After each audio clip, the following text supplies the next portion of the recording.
Добро пожаловать в мой канал. Nicolas Hulot, le ministre de la Transition écologique et solidaire Zouarkhanriabaka le scan politique. Le ministre de la Transition écologique et solidaire est un opposant de longue date à la construction de l'aéroport de Notre-Dame-des-Landes. Malgré la décision du gouvernement, il ne pavoise pas. Depuis sa nomination au gouvernement, Nicolas Hulot a cumulé les déconvenus. Mais la décision de l'exécutif, mercredi, de mettre un terme au projet d'aéroport de Notre-Dame-des-Landes offre au ministre de la Transition écologique une première victoire politique.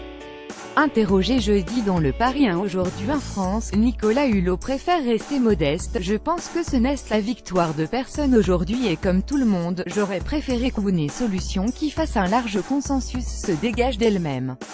Je suis convaincu que c'est la moins mauvaise des solutions qui a été retenue.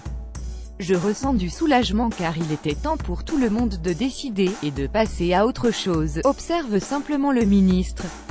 La construction de l'aéroport aurait compliqué le maintien au gouvernement de l'ancien animateur TV.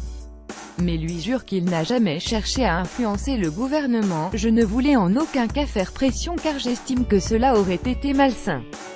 Parce que ce n'est pas ma méthode, on ne construit pas de décision solide avec ce type de pression. La décision du gouvernement n'est en aucun cas une licence pour reproduire ce type d'action. L'écologiste assure même qu'il a pu douter lors de la consultation des élus locaux défenseurs du projet. Je vous avoue que je me suis interrogé. L'argument du respect de la consultation en juin 2016, le oui, l'avait emporté, NDLR, organisé sur place, est tout à fait entendable. Nicolas Hulot, qui n'a pas prévu de se déplacer sur la ZAD, adresse un message à ceux qui occupent cette zone. Le minimum est que le réseau routier soit de nouveau accessible. Rien ne justifie que des comportements en dehors du droit perdurent.